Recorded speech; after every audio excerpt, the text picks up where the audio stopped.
peace of mind, happiness, and contentment. Sana hindi mo wala sa akin. Di ba meron ka na lang ngayon? Isa na, Meron ka lang naman, Jay. Meron siya na. meron naman ako. Pero sana ang milagro sa akin, hindi siya walang maging hindrance na mawala po yun. For my next question kay Derek, since yung trailer niya parang serious and then pero paano po yun naisip na i-inject na gawin siyang fantasy yung movie? At the same time, you can also share yung mga awards since na-recognize na ito before pa italabas. Yes, yung fantasy, kung paano siya na-insert. Ganun eh, the town itself, it feels magical. Kung Kristiyano ka, kung namamanata ka, it's a religious film. Kung hindi ka naman namamanata, it's a magical fantasy type of film. Kasi yung di pala na for the characters na nabubuhay sila, they get to do what they're supposed to do.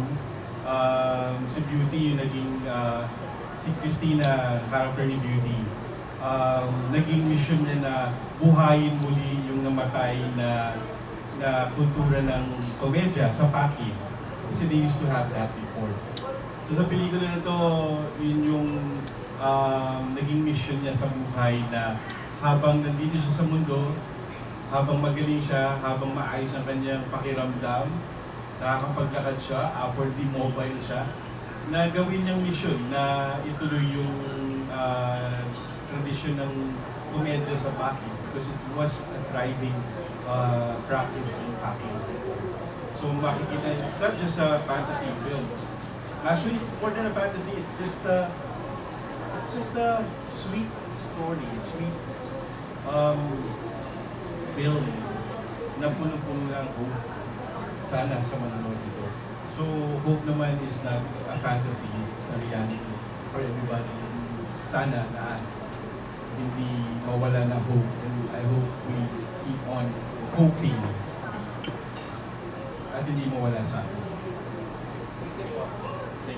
Direct paka-explain kung ano yung komedya. Baka yung iba kasi ngayon hindi na nila alam sa culture, Comedy. akala comedy. Ano yung komedya? Ayun po dito. Yung komedya po, para siyang yung ibang yung stage performance. Para siyang moro-moro. May prinsesa, may prinsipe, may hari, may ano. Si BJ ang nagana nito eh. Si BJ is one of the yung kinlay niyang character. Kasagsagan ng komedya sa Paki. BJ, I think you can answer this. Di ba rin? Ayun, yun ang komedya. Yung mga may prinsesa, may hari, may reyna. Yun, yung mga sinaunang play.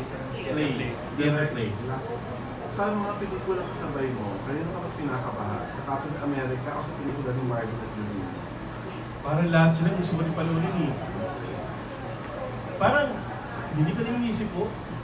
Sa akin is, ang sarap maging manonood. Marami kang choices. If you